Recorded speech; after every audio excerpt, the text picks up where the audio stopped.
damai di hati. Saya mengucap syukur bisa berdiri di hadapan Bapak Ibu Saudara pada malam hari ini. Sebuah anugerah yang besar yang Tuhan berikan dalam kehidupan saya. Bahkan terima kasih buat pengurus yang mempercayakan saya untuk berbagi kebenaran firman Tuhan. Bapak Ibu Saudara diberkati oleh Tuhan, kita sudah berada di pengunjung tahun, kurang lebih 3 hari kita akan memasuki tahun yang baru. Kita akan melewati tahun yang sudah kita lewati, yang bisa kita katakan namanya masa lalu. Nah, Bapak Ibu Saudara berkati oleh Tuhan, kita sebagai orang-orang percaya kita harus melangkah maju ke depan. Makanya kita harus melupakan apa namanya masa lalu.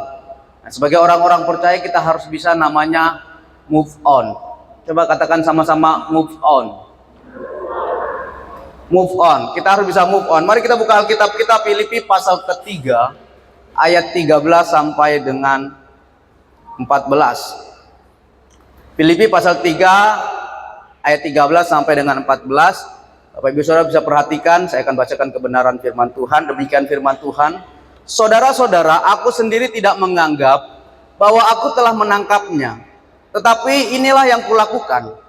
Aku melupakan apa yang telah di belakangku dan mengarahkan diri kepada apa yang di hadapanku, dan berlari-lari kepada tujuan untuk memperoleh hadiah, yaitu panggilan sorgawi dari Allah dalam Kristus Yesus. Puji nama Tuhan. Bapak Ibu Saudara yang berkati oleh Tuhan, move on adalah proses melepaskan diri dari ketertarikan masa lalu, baik itu luka batin, baik itu kegagalan, baik itu kekecewaan maupun hubungan, agar seseorang bisa melangkah maju dengan sehat, sadar, dan bertumbuh. Jadi move on adalah proses pemberanian diri untuk kita melepaskan diri kita dari keterikatan masa lalu. Saya yakin dan percaya kita semua yang ada di tempat ini punya namanya masa lalu. Tidak ada orang yang tidak punya masa lalu. Nah, kalau kita berani move on, berarti kita berani melepaskan diri dari keterikatan masa lalu. Dan saya yakin dan percaya kita yang ada di tempat ini bukan orang-orang yang masih terikat dengan masa lalu. Atau masih ada yang di sini mengingat mantannya? Masih ada yang mengingat mantannya? Saudara, barang bekas itu biasanya di mana? Barang bekas itu biasanya di gudang, saudara. Kalau nggak gudang, di mana? Di tempat sampah, karena tidak terpakai. Nah, dalam ilmu psikologis, move on itu mencakup 4 hal. Yang pertama tentang penerimaan. Penerimaan apa? Penerimaan yaitu mengakui bahwa sudah terjadi sebuah peristiwa. Yang kedua tentang pemrosesan emosi. Emosi apa? Yaitu sedih, marah, kecewa. Itu diproses secara sehat. Yang ketiga tentang pelepasan keterikatan dari emosional yang tidak sehat. Dan yang keempat itu pemulihan identitas diri. Jadi saudara, akhir dari kita move on yaitu pemulihan identitas diri. Nah, saya mau katakan, move on itu bukan menyangkal rasa sakit. Move on itu bukan pura-pura kuat. Move on itu bukan cepat-cepat lupa. Dan move on itu bukan menghapus kenangan. Saya mau katakan, kenangan itu tidak akan mungkin bisa dihapus, tapi bukan untuk diingat. Kita tidak akan pernah bisa melupakan atau menghapus kenangan kita. Tapi kenangan itu bukan untuk diingat. Apalagi kenangan-kenangan yang menyakitkan. Nah, saya tidak tahu masa lalu apa yang hari ini sudah Bapak Ibu Saudara alami selama 2025. Saya tidak akan berbicara 20 tahun yang lalu, 30 tahun lalu. Tapi saya bicara tentang 2025. Apa yang saudara sudah alami? Mungkinkah ada kegagalan? Mungkinkah ada kekecewaan? Mungkinkah ada rasa kecewa? Mungkinkah ada rasa sedih? Dan saya mau katakan kepada kita semua yang ada di tempat ini, memasuki tahun 2026, kita harus move on dengan semuanya itu. Tidak semua orang-orang percaya Tuhan izinkan gagal. Tidak semua orang-orang percaya Tuhan izinkan bersedih, kecewa. Karena ada masanya kita sebagai orang-orang percaya pengikut Kristus menikmati namanya apa? Kebahagiaan, menikmati damai sejahtera. Makanya penting bagi setiap kehidupan kita untuk move on, melangkah maju ke depan. Jangan sampai kita menjadi pribadi yang terikat dengan masa lalu. Mungkin di tahun 2025 kita berhasil terus, tapi bukan jadi acuan. Di tahun 2026 kita akan tetap berhasil. Firman Tuhan dalam 1 Korintus dikatakan, hati-hati orang yang menyangka dirinya teguh, karena dia bisa jatuh. Mungkin 2025 kita menjadi pribadi yang berhasil, tapi bukan menjadi patokan. Di 2026 kita akan tetap berhasil. Jadi mari perhatikan setiap kehidupan kita. Adakah hal-hal atau masa lalu yang masih mengikat setiap kehidupan kita? Bapak Ibu saudara yang diberkati oleh Tuhan, kita tidak akan pernah sampai kepada masa depan kalau masih ada masa lalu yang mengikat setiap kehidupan kita. Saya tidak tahu masa lalu apa yang mengikat engkau pada hari ini, tapi saya mau katakan kepada engkau yang di tempat ini, bekerja di tempat ini, engkau lepaskan setiap ikatan-ikatan yang membuat engkau sampai kepada masa depan. Apapun itu.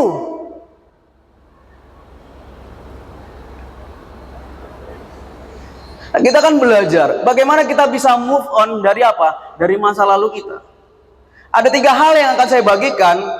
Orang bisa move on dalam masa lalu. Yang pertama dan yang paling utama ini seperti ini. Matius 11 ayat 28 dikatakan begitu. Marilah kepadaku semua yang letih lesu dan berbeban berat, aku akan memberikan kelegaan kepadamu.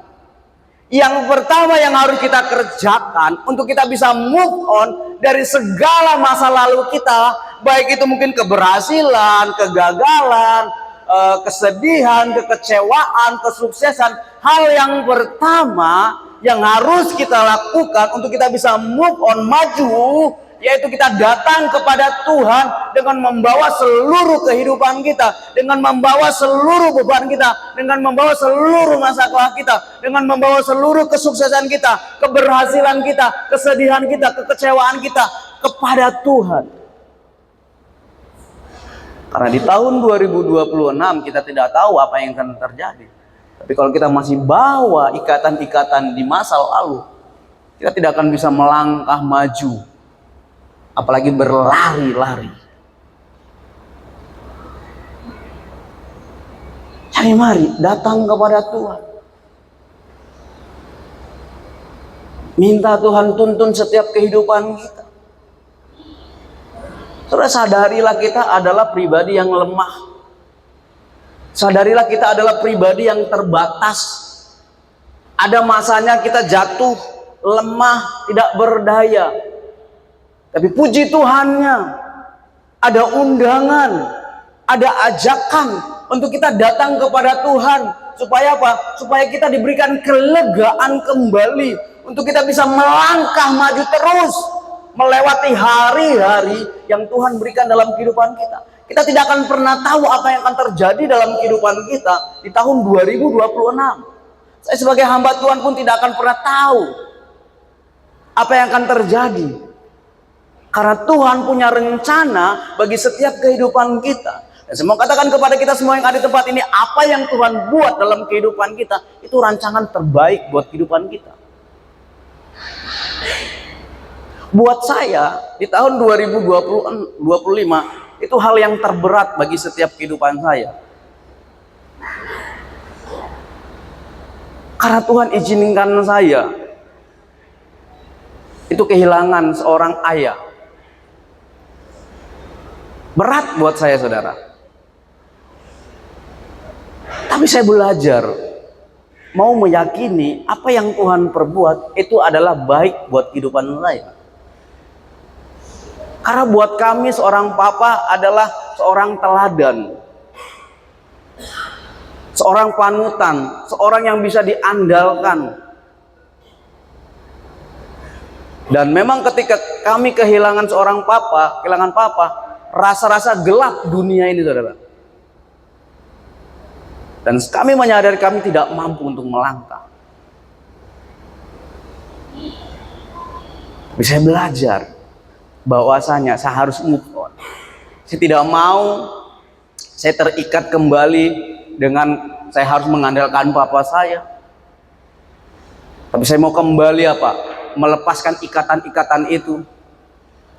Saya mau belajar menjadi seorang yang mandiri, tidak terikat lagi dengan seorang ayah. Berat, saudara. Tapi mari, jangan sampai ada hal yang mengikat setiap kehidupan kita, sehingga kita tidak bisa melangkah di tahun 2020-an. Makanya kita harus datang kepada Tuhan. Datang kepada Tuhan. Apa yang mengikat engkau di tahun 2025? Mungkin kesibukanmu mengikat engkau sehingga engkau sulit untuk datang kepada Tuhan. Ada banyak orang beralasan kenapa tidak pergi ibadah, lelah, capek, kerja. Ya kalau gitu nggak usah kerja. Tapi saya yakin dan percaya kita semua yang ada di tempat ini tipe-tipe orang yang tidak melupakan Tuhan. Karena kita menyadari bahwasanya kalau kita mampu untuk menyelesaikan setiap tugas tanggung jawab yang diberikan perusahaan itu semua karena pertolongan Tuhan. Nah, orang-orang yang datang kepada Tuhan dan hidup di dalam Tuhan, dia akan menjadi pribadi-pribadi yang baru. 2 Korintus 5 ayat 17 dikatakan begini. Jadi siapa yang ada di dalam Kristus, ia adalah ciptaan baru. Yang lama sudah berlalu, sesungguhnya yang baru sudah datang. Di tahun 2025, jangan lagi engkau pakai hidupmu yang lama. Masa ya tahun baru hidup kita hidup yang lama. Tapi biarlah hidup kita hidup yang baru. Hidup yang baru apa? Hidup yang di dalam Tuhan. Hidup yang sudah bisa move on. Hidup yang melangkah maju. Itu yang harus kita perhatikan. Saudara, tujuan kita di depan, bukan di belakang. Fungsi dari kaca spion itu hanya untuk jaga-jaga. Kalau seorang pengendara fokusnya di kaca spion, bagaimana yang terjadi? Nabrak nggak dia? Nabrak. Jadi saya mau katakan kepada kita semua yang ada di tempat ini, masa lalumu itu sebagai jaga-jaga, sebagai warning untukmu supaya apa? Engkau tidak jatuh lagi di kesalahan yang sama. Itu yang pertama, kita harus datang kepada Tuhan. Hal yang kedua untuk kita bisa move on. Kita kembali ke ayat yang ke-13. Dikatakan begini, saudara-saudara, aku sendiri tidak menganggap bahwa aku telah menangkapnya, tetapi inilah yang aku lakukan, aku melupakan apa yang ada di belakangku. Yang kedua untuk kita bisa move on adalah kita melupakan apa yang ada di belakang kita. Yesaya 43 ayat 18 dikatakan begini. Firman-Nya, janganlah ingat-ingat hal-hal yang dahulu dan janganlah perhatikan hal-hal yang dari zaman purbakala. Janganlah ingat-ingat hal-hal yang dulu. Saya paling tidak suka ketika saya bicara dengan orang terus dia bilang, "Oh, dulu kita, dulu kita, dulu kita, dulu kita." Kita masih terikat dengan masa lalu, kesuksesan masa lalu. Oh, dulu kita kalau kita jadi gini kita berhasil. Dulu kita begini, dulu kita begini, dulu kita begini. Ada orang yang begitu di sini. Masih membanggakan masa lalu. Oh, dulu kita kalau kita kerja di IMIP itu kita begini-begini. Oh, dulu kita kalau kerja ini di sini kita begini-begini. Ada yang begitu. Bertobat, saudara. Move on, saudara. Itu dulu. Kita nggak akan bisa move on kalau kita masih mengingat-ingat masa lalu. Firman-Nya, janganlah ingat-ingat hal-hal yang dahulu. Jangan pernah bangga dengan masa lalumu.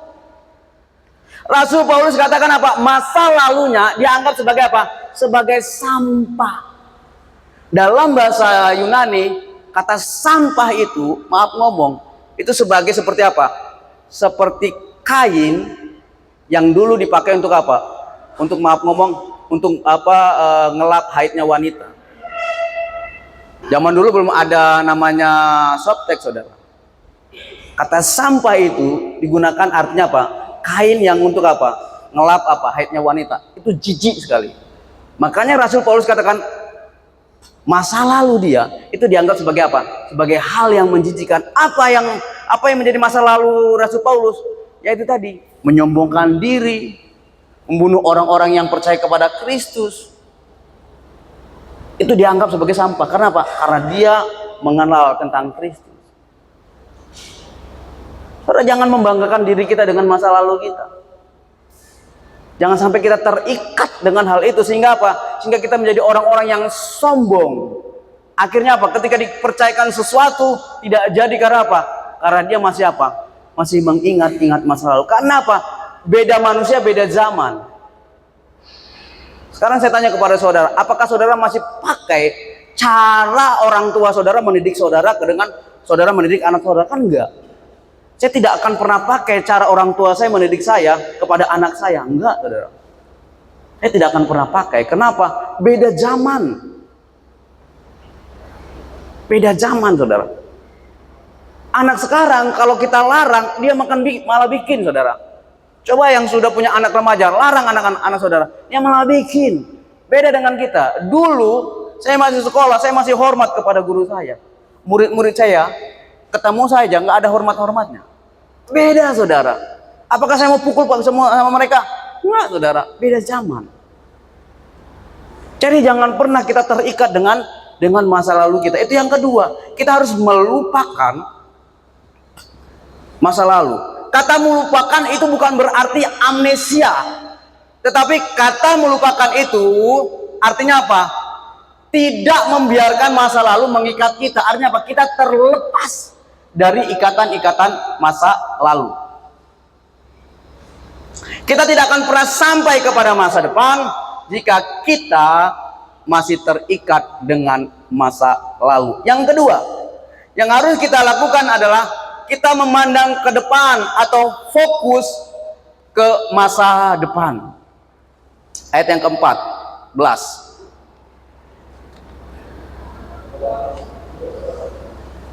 Dan berlari-lari kepada tujuan untuk memperoleh hadiah, yaitu panggilan sorgawi dari Allah dalam Kristus Yesus. Jadi hal yang kedua untuk kita bisa move on, kita pandang ke depan dan fokus kepada masa depan. Amsal 4 ayat 25 dikatakan begini. Biarlah matamu memandang terus ke depan dan tatapanmu tetap ke muka.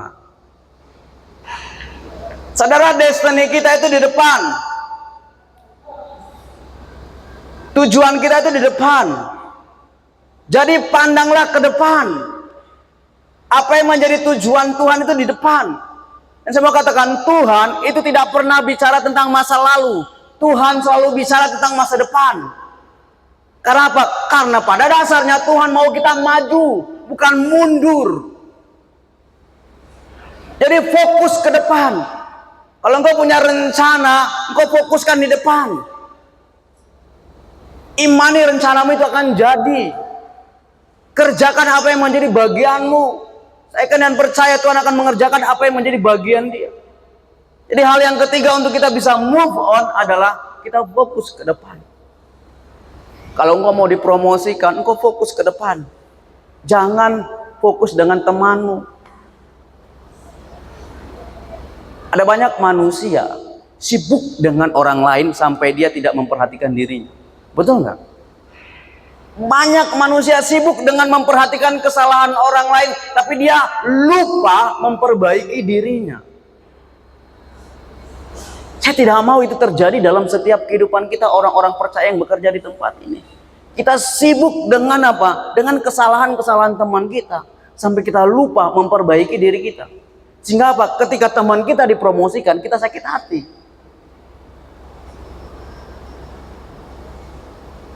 Tapi biarlah dalam di tahun 2026 ada resolusi yang kau kerjakan dalam kehidupanmu.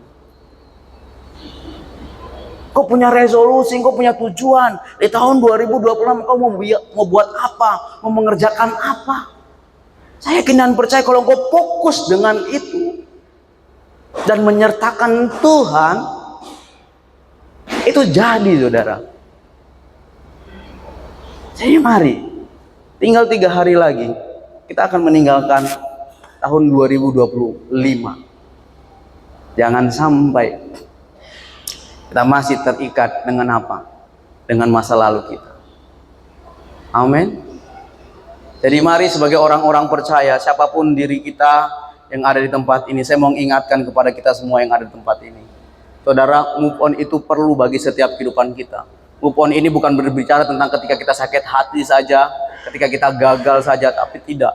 Move on ini berbicara juga tentang ketika kita berhasil. Jangan sampai keberhasilan itu mengikat kita sehingga kita tidak akan menjadi orang yang maksimal, sehingga kita akan menjadi orang yang apa? Yang tidak hati-hati, sehingga kita akan menjadi orang yang meremehkan orang lain. Karena apa? Karena kita menyadari, oh kita berhasil terus, oh saya berhasil terus, jadi pandang enteng. Tapi mari memasuki tahun 2026, engkau fokus kepada hal-hal yang ada di depan, apapun itu. Dan hal-hal yang menyakitkan, mengecewakan, kegagalan di tahun 2025 kau tinggalkan. Jangan kau bawa lagi. Memasuki di tahun 2026 kau menjadi manusia-manusia yang baru, menjadi ciptaan-ciptaan yang baru.